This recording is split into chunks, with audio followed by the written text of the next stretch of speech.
إن الحمد لله نحمده ونستعينه ونستغفره ونؤمن به ونتوكل عليه ونعوذ بالله من شرور أنفسنا ومن سيئات أعمالنا. من يهده الله فلا مضل له ومن يضلله فلا هادي له، وأشهد أن لا إله إلا الله وحده لا شريك له، وأشهد أن محمدا عبده ورسوله. فقد قال الله تبارك وتعالى في القرآن المجيد والفرقان الحميد: أعوذ بالله السميع العليم من الشيطان الرجيم، بسم الله الرحمن الرحيم. يا أيها الذين آمنوا اتقوا الله حق تقاته ولا تموتن إلا وأنتم مسلمون. يا أيها الناس اتقوا ربكم الذي خلقكم من نفس واحدة وخلق منها زوجها وبث منهما رجالا كثيرا ونساء، واتقوا الله الذي تساءلون به والأرحام إن الله كان عليكم رقيبا.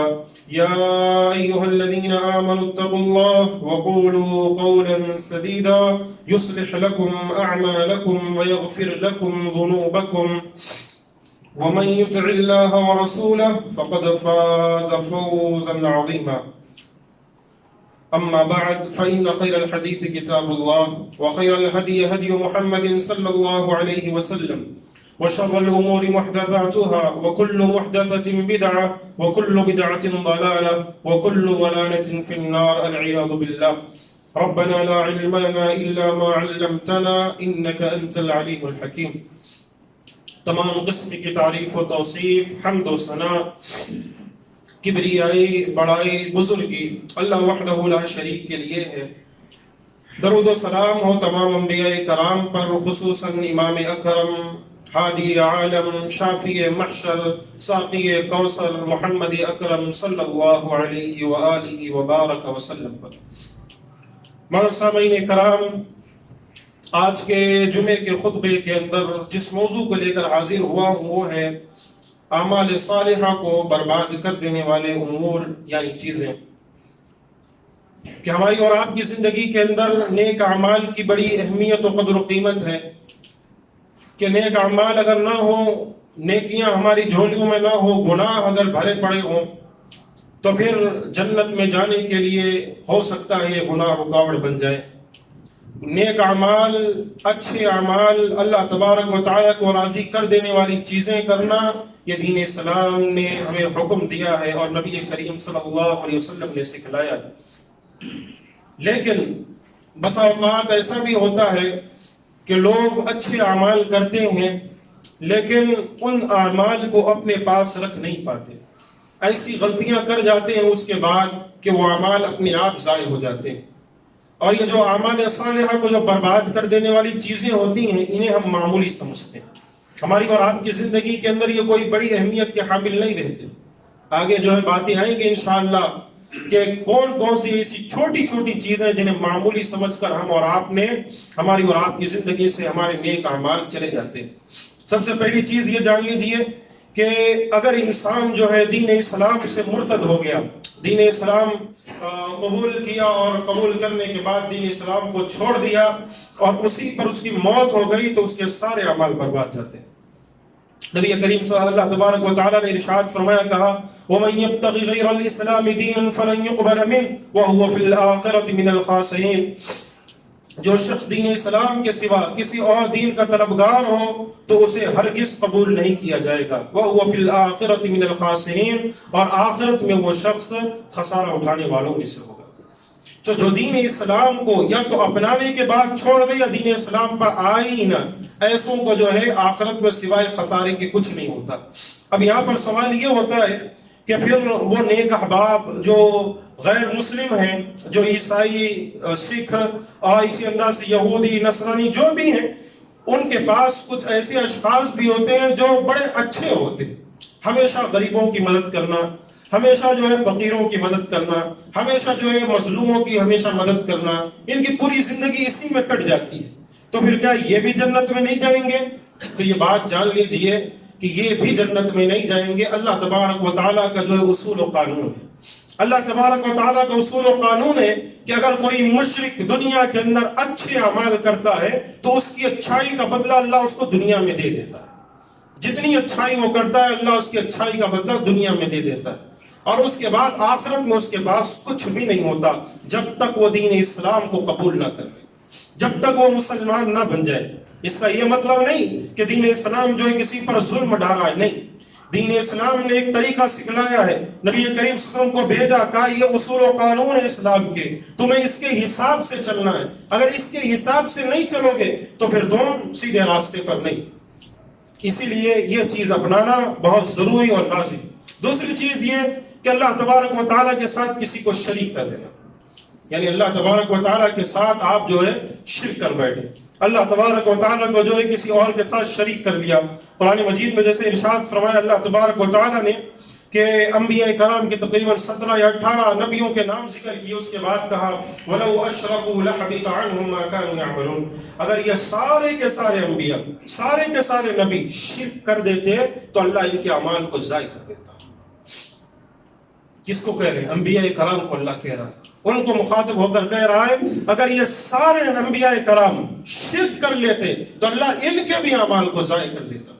اور خود اللہ تبارک و تعالیٰ نے قرآن مجید میں دوسرے مقام پر نبی کریم صلی اللہ علیہ وسلم کو مخاطب ہو کر کہا لَإِنْ أَشْرَكْتَ، اگر اللہ کے نبی آپ شرک کرتے تو آپ کے اعمال بھی ضائع ہو جاتے۔ لیکن نبی کریم صلی اللہ علیہ وسلم کو اور نبیوں کو جو یہ اللہ تبارک و تعالیٰ نے بات سمجھائی، جو بولا، یہ کہنے کا مطلب اللہ تبارک و تعالیٰ کا یہ ہے کہ امت کو سمجھانا ہے کہ دیکھو شرک کتنا بڑا گناہ، شرک کتنی بری چیز ہے کہ یہ جو ہے انسان کو تباہ و برباد کر کے رکھ دیتی، آپ کے سارے اعمال ضائع ہو جاتے ہیں۔ آج مسلمانوں کے اندر شرک پایا جاتا ہے یا نہیں؟ سمجھانے کے لیے بیٹھ جائیں تو لوگ غصے میں آ جاتے ہیں، لوگ پھر کہنے لگ جاتے ہیں کہ بھائی یہ تو وہابی، یہ سنی، یہ فلاں، یہ فلاں، یہ کون سی چیز ہے؟ بھائی جو اصول و قانون ہے دین اسلام کا، جو قرآن و سنت کی باتیں ہیں، جو دین اسلام پر عمل کرنے والی چیزیں ہیں، ان میں جو ہے ہم یہ نہیں کہہ سکتے کہ یہ فلاں، یہ فلاں، یہ فلاں، اسی لیے آپ عمل کر رہے ہیں۔ اگر آپ جو ہے آج کتنے ایسے مسلمان ہیں جو درگاہوں پر جا کر چادریں چڑھا رہے ہیں، کوئی ان سے پوچھے، سوال کرے کہ کیا کر رہے ہو آپ؟ ایسی کون سی چیز ہے جو اللہ تبارک و تعالیٰ آپ کو نہیں دیتا کہ آپ کو جو یہ قبر والے دے دیں گے؟ ایسی کون سی چیز ہے جو اللہ تبارک و تعالیٰ کے در پر آپ کو ملے گی نہیں، لیکن ان قبر والوں کے پاس مل جائے گی؟ یہ نہیں کہتا کہ وہ نیک نہیں تھے، وہ ولی نہیں تھے، وہ اچھے نہیں تھے، وہ اللہ تبارک و تعالیٰ کے بہترین اور مقرب بندے نہیں تھے، سب تھے، لیکن جب تک زندہ تھے آپ ان کے پاس جاتے، کہتے آپ ہمارے لیے دعا کر دیجئے، جائز تھا۔ اگر آج عبد القادر جیلانی زندہ ہوتے، کوئی شخص ان کے پاس جا کر کہتا کہ آپ نیک ہیں، آپ اللہ کے ولی ہیں، آپ اللہ تبارک و تعالیٰ کی عبادت زیادہ کرتے ہیں، ہمارے حق میں آپ دعا کر دیجئے، جائز کہہ سکتے ہیں، بے شک جائیے، کہیے۔ لیکن جب اس دنیا سے وہ چلے گئے تو پھر اللہ کی قسم ان کو پکارنا اور یہ سمجھنا کہ یہ سنیں گے، یہ جو ہے ایک شرک اور ایک مشرکانہ فعل۔ نہ آپ جو ہے کسی ولی، کسی پیر، کسی فقیر، کسی بزرگ، نہ نبی سے، کسی سے بھی نہیں مانگ سکتے، چاہے وہ علی مرتضیٰ ہو، چاہے نبی کریم صلی اللہ علیہ وسلم ہو، چاہے وہ ابوبکر صدیق ہو، چاہے عمر بن خطاب ہو رضوان اللہ علیہ مجمعین، چاہے کوئی بھی صحابی ہو، چاہے کوئی بھی پیر اور فقیر ہو، کسی سے نہیں مانگ سکتے۔ جب یہ سمجھانے کے لیے بیٹھتے ہیں تو لوگ جو ہے وہ کہتے ہیں، سمجھاتے ہیں، کہتے ہیں کہ مانگنا نہیں ہے نا، جب مانگنا نہیں ہے تو پھر کسی سے ہم جو مانگتے ہیں یہ بھی تو ایک مانگنا ہے نا۔ آج لوگ جو ہے بھولے بھالے مسلمانوں کے ذہنوں کو کیسے بدلتے ہیں، اور اتنی سمجھ مسلمانوں میں بھی نہیں ہے کہ ایسوں کی باتوں کو جو سچ سمجھ بیٹھتے ہیں، کہتے ہیں مانگنا تو نہیں ہے، پھر جو مانگتے ہیں جا کر ہمیں یہ دے دو، ہمیں فلاں چیز، آپ جو اپنے والد سے مانگ رہے ہیں یا پھر آپ اپنی بیوی سے مانگ رہے ہیں، یہ بھی تو مانگنا ہوا نا۔ اللہ کے بندوں، ہم نے کہا مردوں سے مانگنا حرام ہے، زندوں سے جتنا مانگنا ہے مانگو، مردوں سے مانگنا حرام ہے۔ نبی کریم صلی اللہ علیہ وسلم نے روکا ہے، زندوں سے آپ جا کر کہہ دیں کہ آپ ہماری حق میں دعا کر دیجیے، بے شک، لیکن زندوں کے سامنے بھی یہ جا کر سجدہ ریز نہیں ہو جانا۔ آج جو بدبختی اتنی زیادہ عام ہو چکی ہے کہ اگر آپ جو ہے واٹس ایپ اور فیس بک اٹھا کر دیکھیں، اتنے ویڈیوز نہ جانے بیٹھے ہوئے ایسا ہاتھ آگے کر کے ہاتھ چومتے ہیں، کون بھائی یہ جنت کی ٹکٹ دینے والے ہیں؟ یہ کون ہے؟ آپ کو پتا ہے کہ یہ جنتی ہیں؟ نبی کریم صلی اللہ علیہ وسلم نے کہا ان کے بارے میں کہ یہ جنتی ہیں، پھر یہ عمل کرنا کہ جن کے بارے میں اللہ کے نبی نے کہا تھا کہ یہ جنتی ہیں، ان کے بارے میں اصحاب رسول نے کبھی ہم نے نہیں دیکھا کہ یہ کام کیا انہوں نے۔ ابوبکر صدیق کو اللہ کے نبی نے جنت کی بشارت دی تھی. عثمان رضی اللہ عنہ کو اللہ کے نبی نے یہاں تک کہہ دیا تھا کہ آج کے بعد اگر عثمان جو ہے کوئی بھی عمل نہ کرے تو ان کو کوئی نقصان نہیں پہنچے گا. لیکن کبھی دیکھا کوئی صحابی گئے اور ان کے ہاتھ کو جو چومتے رہے کہ آپ جو ہے اپنے ہاتھ جو شفقت سے میرے سر پر رکھ دیجئے میں جنتی ہو جاؤں گا. یہ عمل جو آج مسلمان اپنا چکے سوچتے نہیں سمجھتے نہیں. ہاتھ میں تعویذ پہنی ہوئی، بھائی کس لیے؟ کس لیے؟ کیا چیز آپ کو اس سے فائدہ دینے والی؟ ایک دھاگا اگر جو ہے فائدے مند ہوتا تو پھر آج ڈاکٹر زندہ نہیں ہوتے. آج سارے کوئی ڈاکٹرز نہیں بنتا، ہر کوئی جو ہے دھاگے پہ جو ہے چھو کرنے کے لیے بیٹھ جاتا. ایک دھاگا کیا فائدہ دے گا آپ کو؟ اس میں اتنی حیثیت اتنی طاقت نہیں ہے. گلے میں تعویذ پہنی ہوئی ہے، مر جاتے ہیں تعویذ پہن کر جاتے ہیں. کیا حشر ہے مسلمانوں کا، کیا عالم ہے آج مسلمانوں. یہ احکام یہ چیزیں جب بتائی جائیں تو لوگ برا مان جاتے ہیں، پھر کہتے ہیں یہ کہنے والا اہل حدیث تھا اسی لیے ہم مانیں گے نہیں. میرے بھائی اہل حدیث نہیں کہہ رہا ہوں، ایک مسلمان ہونے کے ناطے سمجھو، ایک مسلمان ہونے کے ناطے یہاں پر کھڑے ہو کر سمجھا رہا ہوں. اگر یہ عمل کرو گے تو یہ شرک میں سے ہے. اللہ کے نبی کریم صلی اللہ علیہ وسلم نے ارشاد فرمایا من تعلق تمیما، جس نے تعویذ لٹکائی اس نے شرک کیا. باضابطہ نبی کی حدیث. اسی لیے بچو یہ وہ چیزیں ہیں جو آپ کے جو ہے اعمال کو ضائع کر دیتی ہیں. ان میں یہ ایک چیز ہے. اور اس کے بعد اللہ کے رسول صلی اللہ علیہ وسلم نے جو دوسری چیزیں ذکر فرمائی ان میں یہ کہ نبی کریم صلی اللہ علیہ وسلم نے ارشاد فرمایا کہ اللہ کے رسول صلی اللہ علیہ وسلم کی بیعت بھی کرنا. نبی کریم صلی اللہ علیہ وسلم کی بیعت بھی کرنا یہ بھی جو ہے اعمال کو ضائع کر دینے میں آتا ہے. اب بیعت بھی کرنے کا کیا مطلب ہے؟ بیعت بھی کرنے کا یہی مطلب ہے نا کہ نبی کریم صلی اللہ علیہ وسلم کی احادیث سننے کے بعد اس پر عمل نہ کریں. قرآن مجید میں جیسے اللہ تبارک و تعالی نے کہا یا ایھا الذین آمنوا لا ترفعوا اصواتکم فوق صوت النبی ولا تجهروا له بالقول كجهر بعضکم لبعض ان تحبط اعمالکم وانتم لا تشعرون. اے لوگوں تم نبی کریم صلی اللہ علیہ وسلم کے ایمان والو تم اللہ کے رسول صلی اللہ علیہ وسلم کی آواز کے آگے اپنی آواز کو کبھی بلند مت کیا کرو. لا ترفعوا اصواتکم فوق صوت النبی، تو اپنی آواز کو کبھی بلند مت کیا کرو. نبی کریم صلی اللہ علیہ وسلم کے پاس زور سے مت بات کیا کرو جیسے تم لوگ آپس میں ایک دوسرے سے بات کرتے ہو. اگر تم ایسا کرو گے اللہ تبارک و تعالیٰ تمہارے اعمال کو ضائع کر دے. اس کا کیا مطلب تھا؟ اس کا مطلب سمجھنے کے لیے صحابی رسول کا واقعہ سننا پڑے گا کہ جب صحابی رسول ایک صحابی رسول کو جب پتا چلا تو وہ اپنے گھر میں بیٹھے رہے. نبی کریم صلی اللہ علیہ وسلم نے اصحاب رسول سے پوچھا کہا فلاں آ نہیں رہے مسجد کو، کئی دنوں سے میں دیکھ رہا ہوں، کیا وجہ؟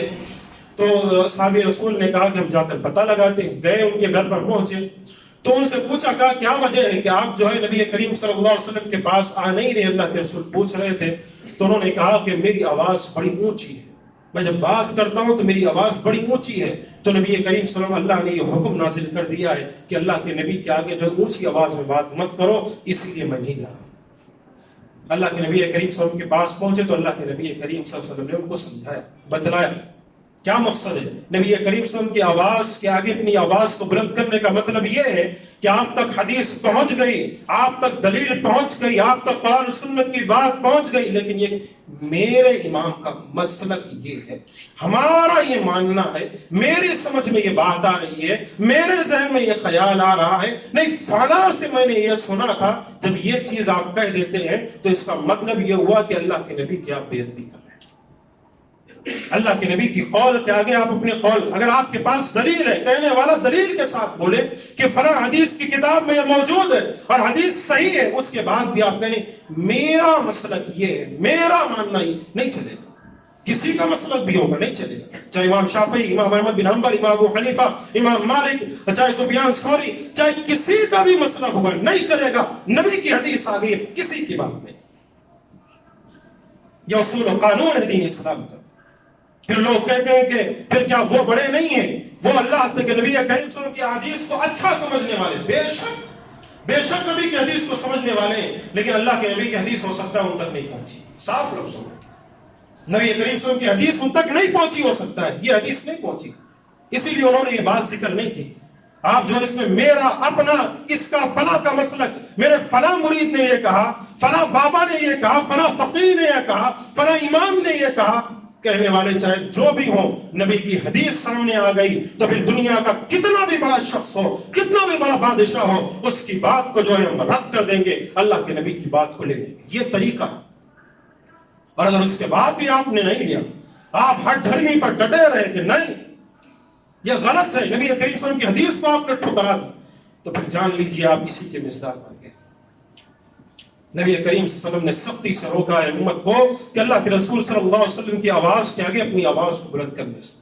اور جو دوسری چیز ہے جو اللہ کے رسول صلی اللہ علیہ وسلم نے اور ایک چیز جو ذکر فرمائی ہوئی ہے کہ نبی کریم صلی اللہ علیہ وسلم نے ارشاد فرمایا کہ ان اخوف ما اخاف علیکم الشرک الاصغر، مجھے سب سے زیادہ خوف تم پر یہ ہے کہ تم جو ہے شرک اصغر میں مبتلا ہو جاؤ گے۔ شرک اصغر کا مجھے سب سے زیادہ خوف ہے۔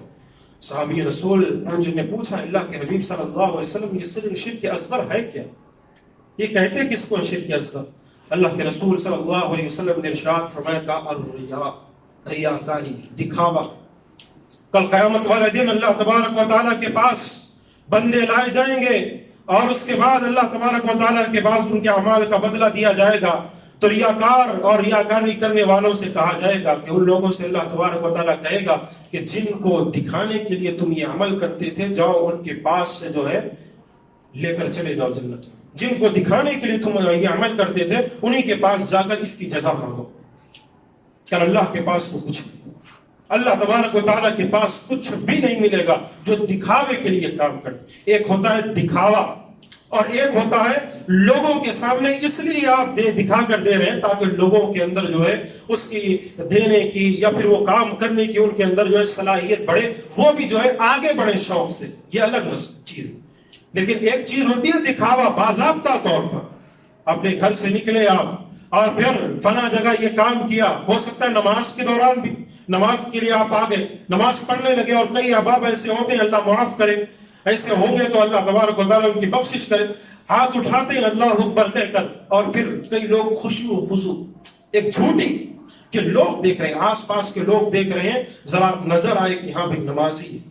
اگر ہمارے اور آپ کے دل میں بھی یہ چیز آ رہی ہے نا پیارے دوستو، اسے نکال کر یہ شیطانی وسوسہ ہے۔ اگر یہ دکھاوے کا عمل آپ نے کیا کہ فلاں شخص دیکھ رہا ہے اسی لیے میں کر رہا ہوں، فلاں مجھے کہے گا کتنا امیر ہے، کتنا مالدار ہے اور کتنا رئیس ہے، کتنا نوازنے والا ہے، کتنا دینے والا ہے، اس لیے آپ نے عمل کیا تو آپ نے جو بھی کام کیا سب ضائع ہو گیا۔ ایک صحابی، ایک شخص آئے اللہ کے رسول صلی اللہ علیہ وسلم کے پاس اور کہنے لگے کہ اللہ کے رسول صلی اللہ علیہ وسلم آپ کا کیا خیال ہے اس شخص کے بارے میں؟ ذرا غور سے سننا، سمجھ میں بات آ جائے گی۔ آپ کا کیا خیال ہے اس شخص کے بارے میں کہ جو شخص جنگ میں اس لیے شریک ہو کہ اس کو اجر و ثواب بھی ملے اور اس کو شہرت بھی ملے؟ کیا جنگ میں اس لیے شریک ہو کہ اس کو اجر و ثواب بھی ملے اور ساتھ میں اس کو شہرت بھی ملے؟ اللہ کے رسول صلی اللہ علیہ وسلم نے ارشاد فرمایا کالا شیء، اس کے لیے کچھ بھی نہیں ہے اس کے لیے۔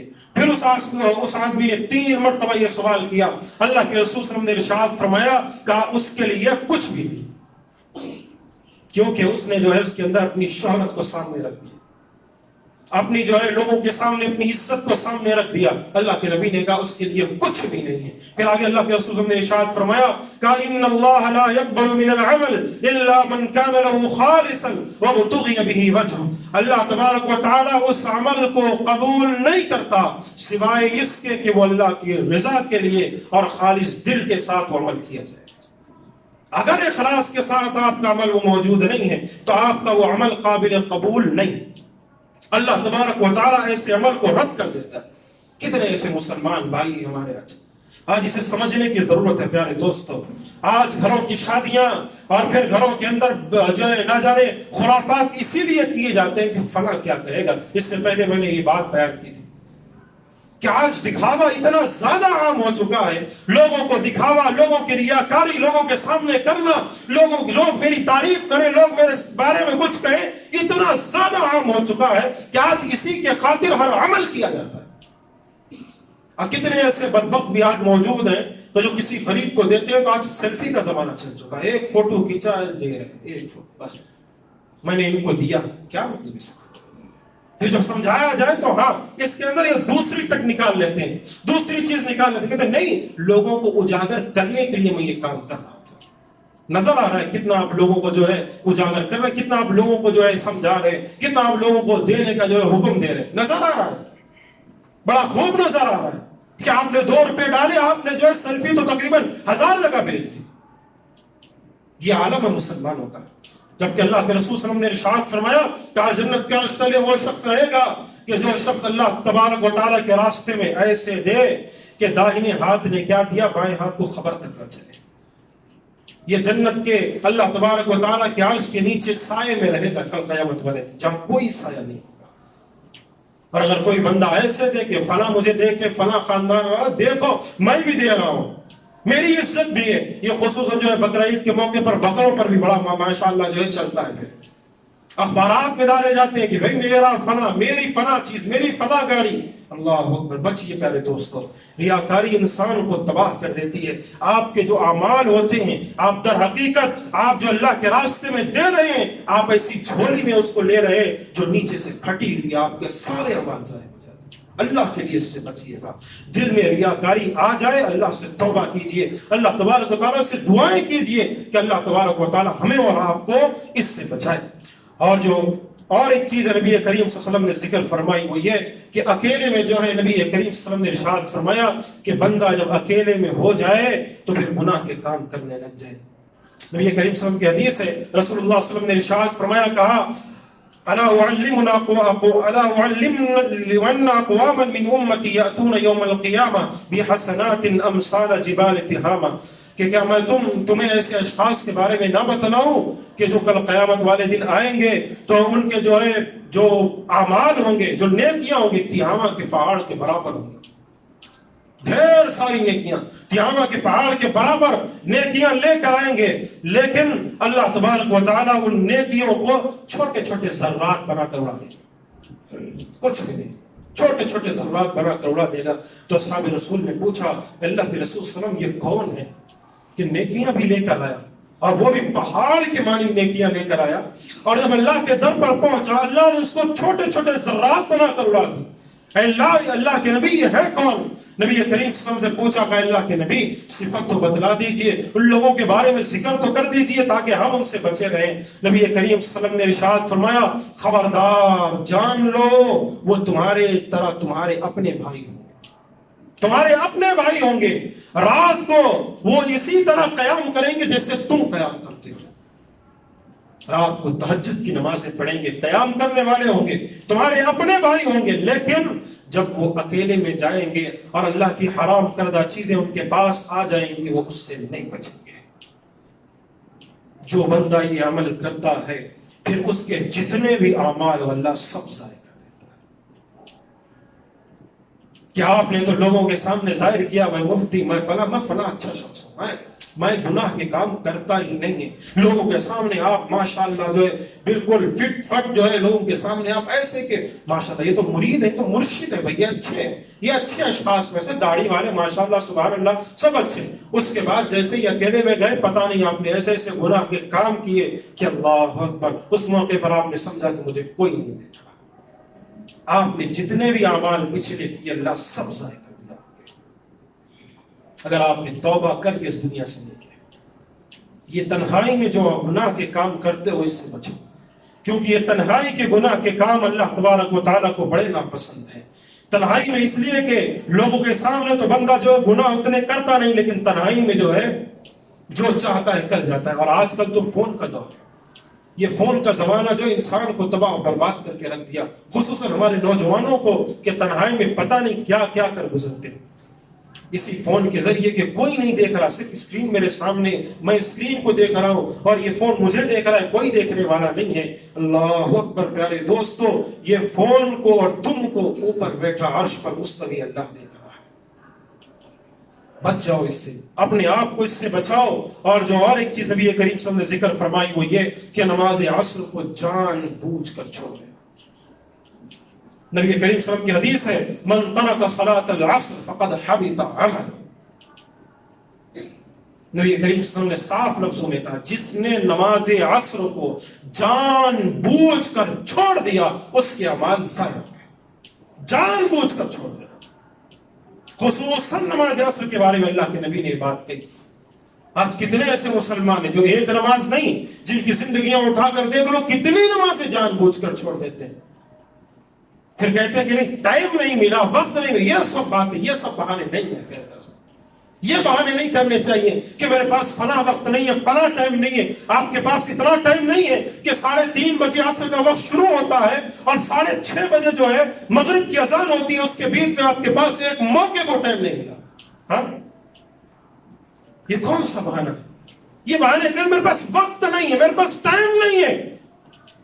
تو پھر ٹائم نکالو نا، وقت نکالو. تم بھیجے گئے ہو اسی لیے، یہ دولت کمانے کے لیے نہیں، یہ پیسے کمانے کے لیے نہیں بھیجے گئے، بھیجے گئے ہو اسی لیے. اس کے لیے تمہارے پاس زیادہ ٹائم ہونا چاہیے. پھر یہ کہنا چاہیے کہ میرے پاس پیسے کمانے کے لیے ٹائم نہیں ہے کہ میں اللہ کی عبادت کر رہا ہوں. ایسا ہونا چاہیے اس کے خلاف کہ میرے پاس ٹائم نہیں ہے کہ اللہ کی عبادت کروں. یہ کتنی بڑی بدبختی ہے ہماری اور آپ کی. کوئی بندہ یہ سوچے کہ میرے پاس وقت نہیں ہے، اللہ اکبر، یہ شرمندگی کی بات ہے. یہ نہیں کہ آپ جو ہے آپ کے پاس کہیں آپ دور ہیں تو مسجد ہی چل کر آئے. آپ نے جہاں وقت ہو جائے اللہ اکبر پڑھیے. شرماٹ کس بات کی؟ کئی لوگ شرما جاتے ہیں، آفس میں ہوتے ہیں، آفس میں نماز پڑھنے کے لیے شرما، فلاں دیکھ رہے ہیں، شرم آتی ہے کئی لوگوں کو. اس میں شرم کی کیا بات ہے؟ کل قیامت والے دن اللہ تبارک و تعالیٰ کے سامنے یہ شرم کام نہیں آئے گی. اسی لیے اعمال کرو اور نمازیں پڑھو، اور خصوصاً نماز عصر کو مت چھوڑو. نماز عصر کو کوئی بندہ جان بوجھ کر چھوڑتا ہے، اللہ کے رسول صلی اللہ علیہ وسلم نے یہ حکم نازل کیا اس کے لیے. اور ایک بات یہ سمجھ لیجئے، نبی کریم صلی اللہ علیہ وسلم نے ارشاد فرمایا، من اتى عرافا فسأله عن شيء لم تقبل له صلاة 40 ليلة. جو شخص کسی کاہن یا نجومی کے پاس جائے تو اللہ تبارک و تعالی اس کے 40 راتوں کی نماز قبول نہیں کرتا. کتنی؟ 40 راتوں کی نماز. اور یہاں اللہ کے نبی نے یہ نہیں کہا کہ جا کر اس کی بات کو سنے، صرف جائے. کاہن اور نجومی یہ کون لوگ ہیں؟ یہ وہی لوگ ہیں جن کو آج ہم اور آپ کہتے ہیں کہ یہ راستے میں جو نکلتے ہیں وہ طوطے نکلتے. اگر کسی نے دیکھا ہو تو آج پتہ نہیں، تو نظر نہیں آتے، لیکن کہیں نظر آ جائے طوطے نے کر کاٹ ڈالا، تو طوطا ایک کاٹ نکالا جو ہے آپ کو دیا کاٹ، بس ختم. آپ یہیں پر آپ خلاص ہو. صرف اس لیے آپ جائیں، بس جائیں اس کے پاس. یہ نہیں کہ اللہ کے نبی نے کہ جا کر اس کی تصدیق کرے آگے بات ہے. صرف جائیں آپ، صرف چلو دیکھتے، مذاق کے طور پر دیکھنے کے لیے. صرف ایک خود دل کے اندر ایک ایٹھن، ایک عجیب جو ہے دل کے اندر کیفیت محسوس ہو رہی ہے کہ جا کر بس پوچھ لے. بس اللہ کے نبی نے کہا صرف ایسا بندہ جا کر کرے 40 راتوں کی نماز فرض کرے. صرف جانے سے. اب نبی کریم صلی اللہ علیہ وسلم نے ارشاد فرمایا، من اتى عرافا او كاهنا فصدقه بما يقول فقد كفر بما انزل على محمد.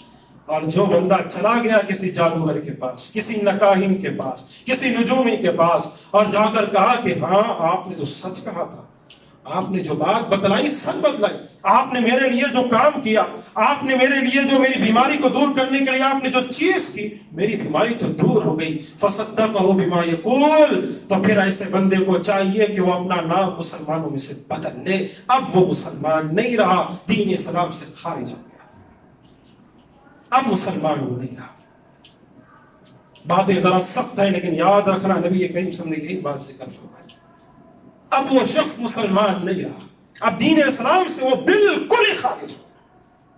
فقد کفر بما انزل علی محمد. جو اللہ کے رسول صلی اللہ علیہ وسلم پر نازل کیا گیا اس کا انکار کر دیا. اس نے انکار کرنے کا کیا مطلب ہے؟ کہ مسلمان ہی نہیں. اور کتنے ایسے مسلمان بھائی ہمارے جو جاتے ہیں، کتنے ایسے ہیں جنہوں نے آج تک یہ عمل کیا، آج تک ایسا کام کرتے ہیں. نہ کاہن، نجومی، جادوگر، ان کے پاس جانا حرام، نہیں جانا، ان کے قریب تک نہیں بھٹکنا.